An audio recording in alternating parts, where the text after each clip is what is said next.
Masakitan ako masakitan. Matamaan atong dapat matamaan. Pero nganong hantod karon, nagstay pa man gyapon kas tawo nga sige ra kang gipasakitan. Sige kang gibunol, sige kang gipadapatan, ug sige kang gisinghagan. Tungod ba kay gwapo ug hitsuraan, unang dili nimo kayang biyaan?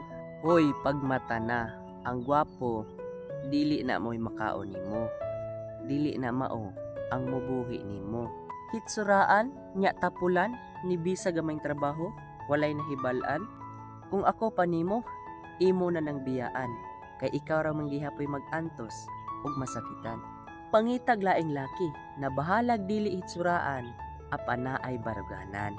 Nay ikabalan nga trabaho ug ilabi na dili ka padapatan. Dili na uso ang gwapo rong panahona. Ang uso karon, kabalong maning kamot ug kabalong mubuhi ug pamilya.